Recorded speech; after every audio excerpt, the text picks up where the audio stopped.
والنور يهدي الحائرين ضياؤه وفي الحشر ظل المرسلين لواؤه تلقى من الغيب المجرد حكمة بها أمطرت في الخافقين سماؤه بها أمطرت في الخافقين سماؤه.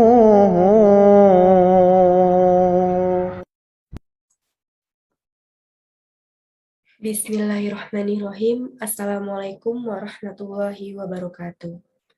Pertama-tama, marilah kita panjatkan puja dan puji syukur kehadirat Allah Subhanahu wa Ta'ala yang mana telah memberikan nikmat serta karunia-Nya kepada kita sehingga kita masih diberikan kesehatan hingga detik ini. Salawat serta salam tak lupa mari kita junjungkan kepada Nabi besar Muhammad SAW dengan ucapan Allahumma sholli ala Sayyidina Muhammad wa ala ali Sayyidina Muhammad. Baiklah, di pertemuan kali ini, di kajian kali ini, di dalam Zoom yang saya buat ini, dengan tujuan untuk memenuhi tugas ujian tengah semester dari mata kuliah umum pendidikan agama Islam. Sebelumnya, perkenalkan nama saya Mirda Diah Ayusdaningrum, biasa dipanggil Mirda. Saya berasal dari Provinsi Riau, tepatnya di Kota Siak Sri Indrapura. Dari program studi D3 Tata Boga, jurusan Teknologi Industri Fakultas Teknik Universitas Negeri Malang. Oke, bismillahirrahmanirrahim. Assalamualaikum warahmatullahi wabarakatuh. Waalaikumsalam warahmatullahi wabarakatuh. Sebelumnya saya mau berterima kasih kepada teman-teman semua sudah mau meluangkan waktunya untuk membantu saya mengikuti kajian yang saya pandu pada malam hari ini dengan tujuan untuk memenuhi tugas kuliah UTS dari mata kuliah umum pendidikan agama Islam. Nah, di kesempatan kali ini pada malam ini saya akan membahas materi yang saya beri judul kedudukan anak hasil hubungan zina. Nah, mungkin dari beberapa teman-teman udah sering dengar nih kata-kata zina, penzinaan atau menzina. Mungkin dari teman-teman ada yang sudah tahu nih pengertian dari zina. Ayo, siapa yang udah tahu bisa? Ayo kepada Mbak Juli. Mbak Juli tahu pengertian dari zina? Mbak Juli.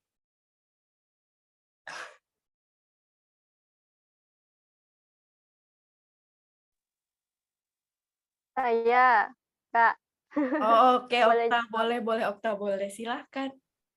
Ya, zina itu adalah hubungan yang dilakukan di luar dari pernikahan yang sah menurut agama. Oke, terima kasih, Okta. Oke, sama-sama. Bolehkah saya menyanggah? Zina adalah... Boleh, silahkan. Huda, silahkan. Boleh.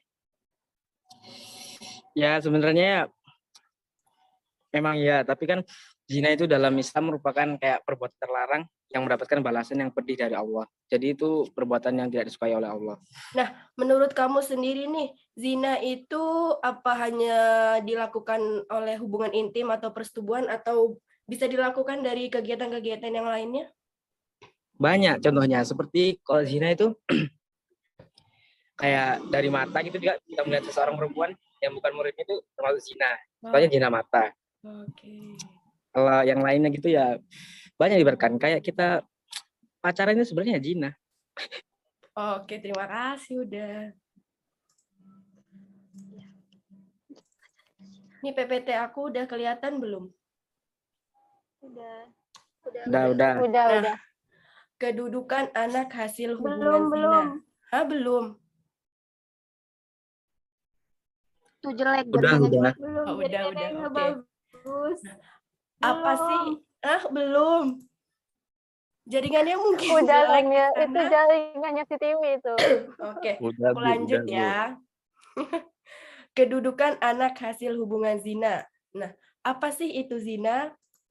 Secara istilah, zina adalah memasukkan zakar dalam faraj yang bukan istrinya.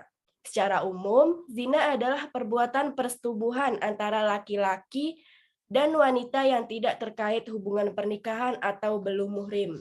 Sedangkan menurut Islam, zina adalah salah satu perbuatan yang dilarang keras oleh Allah Subhanahu wa taala. Zina tidak hanya sebatas melakukan hubungan persetubuhan antara laki-laki dan perempuan, tapi juga perbuatan yang dapat mengakibatkan syahwat lawan jenis yang bukan muhrimnya. Zina bukan hanya di saat manusia telah melakukan hubungan seksual, tetapi segala aktivitas-aktivitas seksual yang dapat merusak kehormatan manusia termasuk dalam zina. Nah, tadi yang kayak udah dibilang sama Huda, zina itu bukan hanya melakukan hubungan intim atau persetubuhan, tapi juga bisa dengan pandang-pandangan dengan lawan jenis yang bisa meningkatkan syahwatnya. Yang selanjutnya, apa saja yang termasuk dalam kategori zina? Yang pertama, zina alaman, merupakan zina yang pada umumnya dilakukan oleh panca indera, seperti contohnya bersentuhan tangan, berciuman, bersentuhan bibir, dan yaitu tadi saling pandang-pandangan dengan lawan jenis. Yang kedua, zina muhsan, zina yang dilakukan oleh seorang laki-laki dan wanita dengan status pernikahan yang belum sah namun sudah melakukan hubungan intim. Nah, ini banyak banget kan berita yang beredar baik di dunia maya, biasanya beredar video atau berita tentang kumpul kebo yang biasa kita kenal dengan kumpul kebo ya. Nah, biasanya itu beritanya menjelaskan bahwa ada pasangan yang bukan muhrimnya tapi sedang melakukan hubungan di dalam biasanya itu villa, hotel, kos-kosan, atau bahkan di ladang. Yang ketiga yaitu zina khairu muhsan, merupakan jenis zina yang dilakukan dengan berstatus untuk berkomitmen untuk mengikat janji. Nah, ini nih yang sering dilakukan oleh remaja-remaja zaman sekarang nih ya, yang sering dilakukan nih. Banyak banget para remaja atau pasangan tuh yang mereka belum punya status nih, tapi udah saling berjanji untuk mengikat sebuah komitmen. Biasanya mereka bilangnya gini nih, aku janji nggak bakal ninggalin kamu, aku janji nggak bakal nyakitin kamu, aku janji nggak bakal selingkuh dari kamu, aku tuh sayang banget sama kamu. Sering nggak dengar kata-kata kayak gitu? Ayo yang ketawa-ketawa, sering denger nggak kata-kata kayak gitu?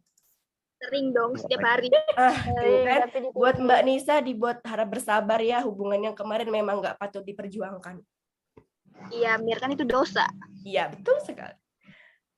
Nah, terdapat dalam surat Al-Isra ayat 32 yang artinya, dan janganlah kamu mendekati zina. Zina itu sungguh suatu perbuatan keji dan suatu jalan yang buruk. Ayat ini menjelaskan untuk jangan sampai nih kita mendekati perbuatan zina, karena segala sesuatu yang bisa mengakibatkan perzinaan. Zina baru akan dilakukan setelah terlebih dahulu kita melakukan pendahuluannya. Jadi kalau sekali kita nyebur nih, pasti kita akan terus menyelam ke dalamnya. Bakal terus jadi keenakan. Bakal terus coba, dan makin besar dosanya. Zina itu seperti bukan hanya berhubungan intim ya, bisa juga memegang-megang tangan, memeluk, mencium, dan sebagainya. Tapi memang nggak bisa dipungkiri, remaja zaman sekarang, pada masa saat ini, banyak Ya Allah. ya sorry.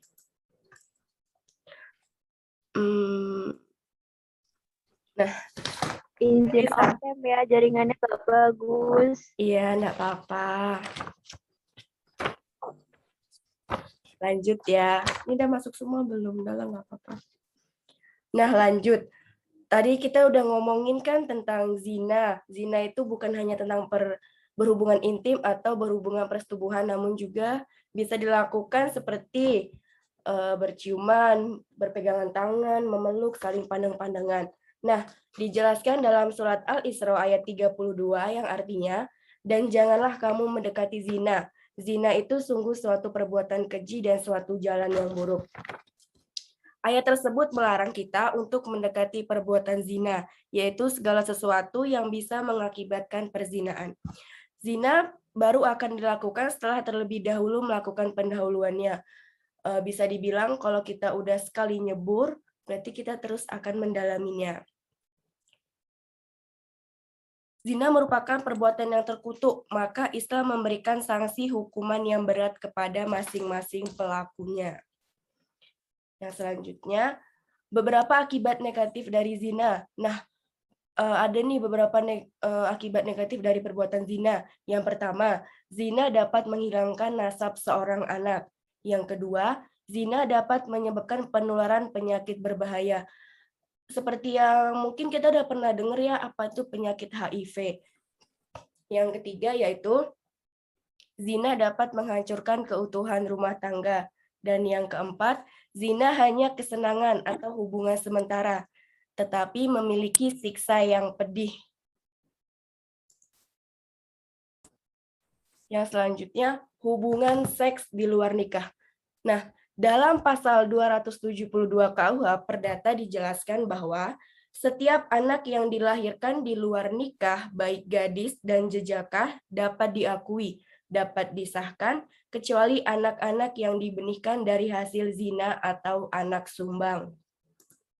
Yang selanjutnya, pengertian anak di luar nikah. Menurut pendapat Husain, anak zina adalah anak yang dilahirkan dari hubungan yang tidak sah. Ditinjau dari segi hukum, bahwa yang dapat dihukum hanyalah hubungan seks yang dilakukan oleh orang yang sudah bersuami atau beristri.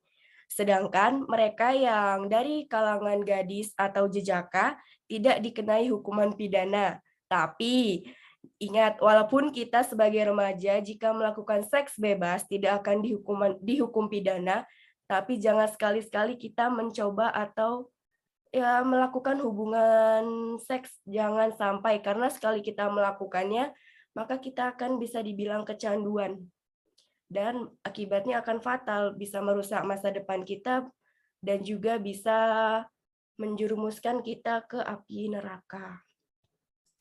Yang selanjutnya, kedudukan anak di luar nikah. Akibat hukum anak yang tidak sah. Apabila seorang anak dilahirkan dalam keadaan tidak sah atau di luar pernikahan, maka ia disebut anak di luar kawin atau bisa dibilang anak alam. Maka ia tidak dapat dihubungkan dengan ayahnya, melainkan hanya kepada ibunya. Nah, ini biasanya terjadi kepada apabila anak yang dilahirkan itu adalah anak perempuan, maka ayahnya tidak bisa menjadi wali jika anak tersebut ingin menikah. Yang selanjutnya, dalam Islam tetap dianggap sebagai anak yang sah, karena itu berakibat hukum sebagai berikut. Yang pertama, tidak ada hubungan nasab kepada laki-laki yang mencampuri ibunya secara tidak sah. Yang kedua, tidak ada saling mewarisi. Berarti anak-anak yang dilahirkan dari hubungan yang tidak sah tidak berhak untuk tidak berhak untuk mendapatkan warisan dari orang tuanya. Yang ketiga, tidak dapat menjadi wali bagi anak di luar nikah. Nah, ini biasanya terjadi kepada anak perempuan ya, karena anak perempuan jika ingin menikah harus mempunyai wali.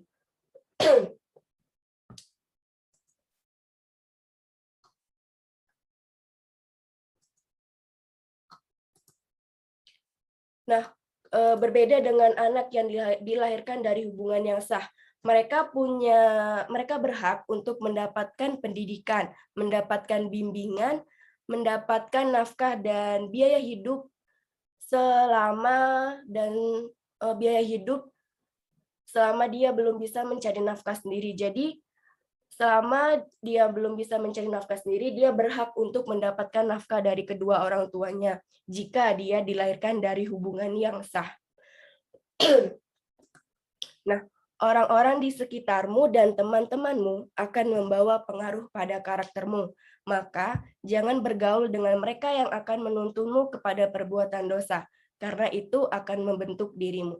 Kita boleh berteman dengan siapapun, kita boleh berkawan dengan siapapun, kita boleh dekat dengan siapapun, tapi ingat jangan sampai kita terbawa oleh pengaruh-pengaruh negatif yang dibawa oleh teman kita.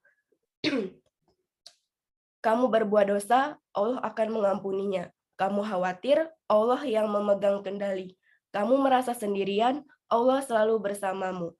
Jadi ingat, apapun yang terjadi kepada kita, apapun yang kita lakukan, baik itu perbuatan buruk atau perbuatan yang baik, ingat bahwa segala sesuatu yang kita lakukan itu Allah melihatnya. Jadi pandai-pandailah kita dalam melakukan segala sesuatu.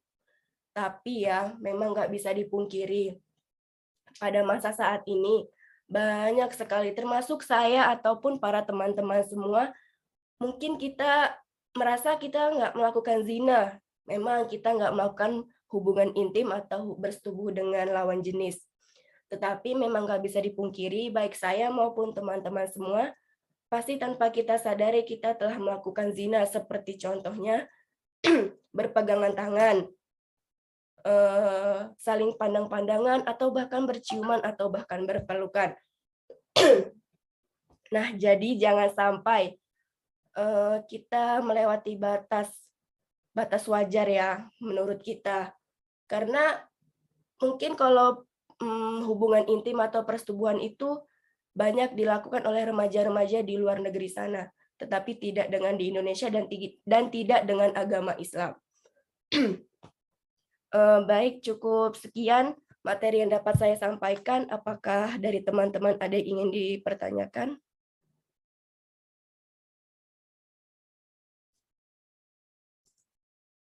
Ayo, kepada Mbak Vita boleh ditanyakan. Ada yang ingin ditanya? Izin bertanya. Iya, Feren. Kan tadi bilang kalau anak alam itu ayahnya tidak bisa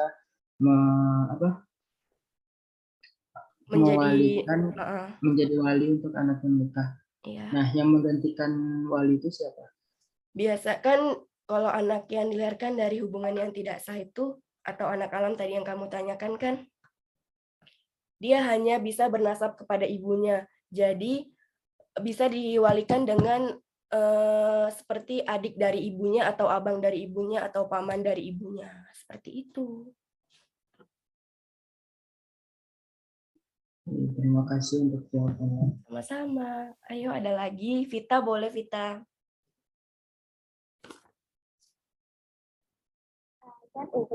Izin bertanya. Iya, boleh. Silakan. Maksud dari anak sumbang kita itu apa ya? Kenapa? Maksud dari pengertian anak sumbang. Anak sumbang. Ya. Anak sumbang.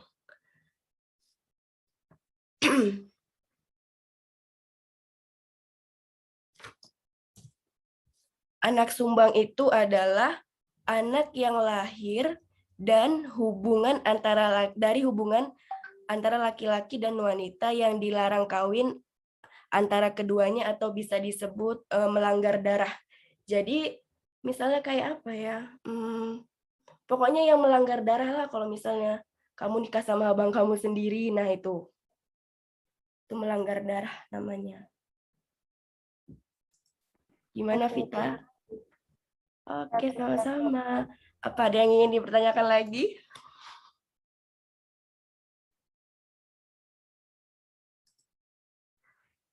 Ada enggak? Berarti yang dimaksud tuh, di sini saya ingin bertanya. Ya, silahkan. Kalau anak di luar nikah, berarti dia hubungan nasabnya sama ayahnya putus, apa gimana? Iya, anak yang dilahirkan dari hubungan yang tidak sah, maka nasab kepada ayahnya itu putus. Namun dia masih punya nasab kepada ibunya.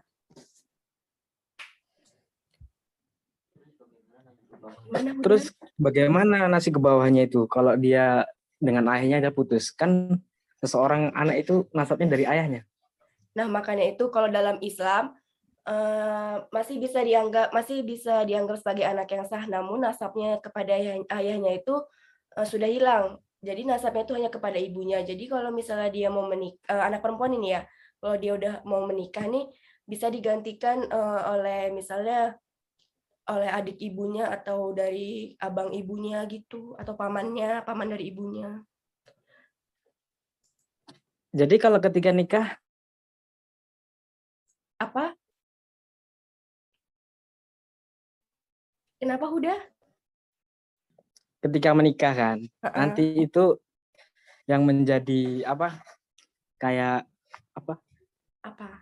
menjadi namanya yang di belakangnya perempuan tadi. Tetap kalau tetap binti ayahnya, cuma nasabnya, misalnya kayak tanggung jawabnya gitu, kayak ahli warisnya itu nggak bisa dari ayahnya, udah hilang gitu, udah putus. Oh ya, terima kasih. Sama-sama. Apa ada yang ini pertanyaan lagi?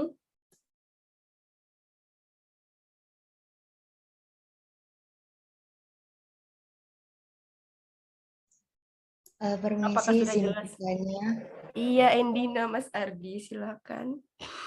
Menurut Mbak Mirda sendiri, bagaimana sih caranya agar kita sebagai anak-anak muda ini bisa terhindar dari zina? Terima kasih. Sama-sama pertanyaannya. Nah, yang kayak udah yang aku jelasin tadi ya, memang nggak bisa dipungkiri nih pada masa saat ini, baik remaja, dewasa, bahkan anak kecil sekarang udah banyak yang pacaran kan, tahu kan? Nah, kita aja yang udah remaja belum pacaran atau memang nggak ada yang mau.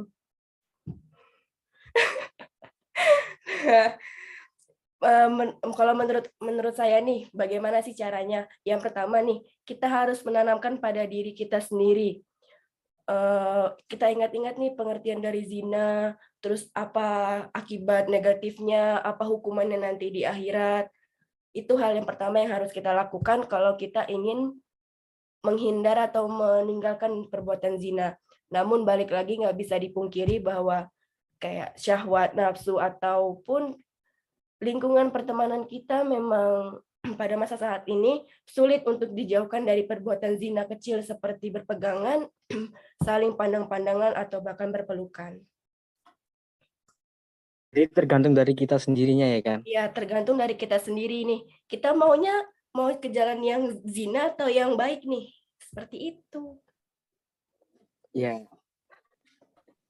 Kan banyak nih kayak anak-anak sekolah gitu, kayak mungkin teman-teman kita sendiri yang kita dengar kabarnya bahwa tiba-tiba mereka sudah hamil dan memutuskan untuk nikah muda.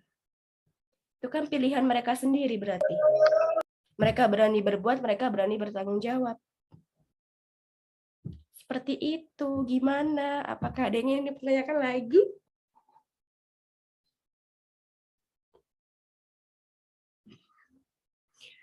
Oke, baik. Jika tidak ada yang dipertanyakan lagi, saya ingin mengucapkan terima kasih kepada teman-teman semua sudah mau berpartisipasi dalam kajian saya malam ini untuk memenuhi tugas pelengkap UTS Mata Kuliah Umum Pendidikan Agama Islam.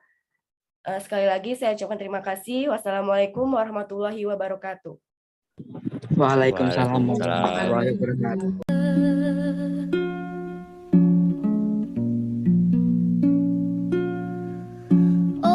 Allahumma antas salam wa minkas salam tabarakta rabbana ya dzal jalali wal ikram. Allahumma antas salam wa minkas